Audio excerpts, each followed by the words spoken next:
કદાચ તમારા ફાધર નાનપણથી નથી હા અને પિતાની છત્રછાયા તમે નાનપણથી ગુમાવી દીધી છે અને તમારા માતુશ્રીએ ખૂબ સંઘર્ષ કરીને તમને મોટા કર્યા છે અને એક્ઝામ સમયે તમે જે કીધું કે બેન હોસ્પિટલમાં હતા ને એની સિચ્યુએશન આવી હતી, તો હોસ્પિટલમાં જ્યારે બેન હતા ત્યારે તમે તૈયારી કેવી રીતે કરતા હતા?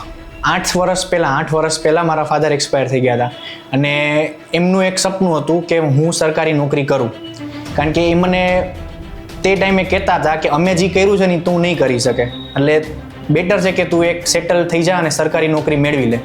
અને એ જ ધ્યેય અને એ જ વાક્ય મને આજ સુધી યાદ છે અને એ જ વાક્ય મને અત્યારે પ્રિપેરેશન કરાવવા મજબૂર કરે છે.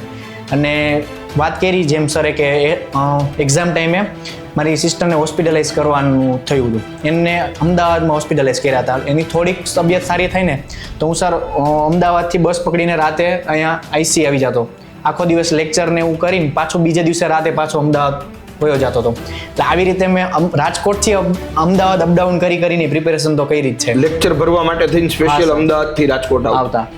પિતા નથી એટલે ઘરની આર્થિક પરિસ્થિતિ જેને કહી શકાય કે થોડી મુશ્કેલ હોઈ શકે અથવા તો સંઘર્ષવાળી હોઈ શકે, તો તૈયારી કરવા માટે તમને શું લાગે છે પૈસાઓ કેટલા જરૂરી છે?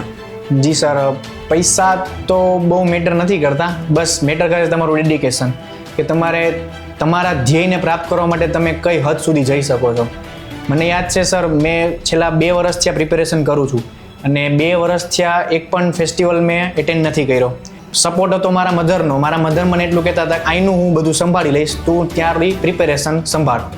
એટલે એ વાક્ય સાંભળીને મને એમ થયું કે હવે મારે પ્રિપેરેશન સિવાય બીજે ક્યાંય ધ્યાન ના દેવું જોઈએ.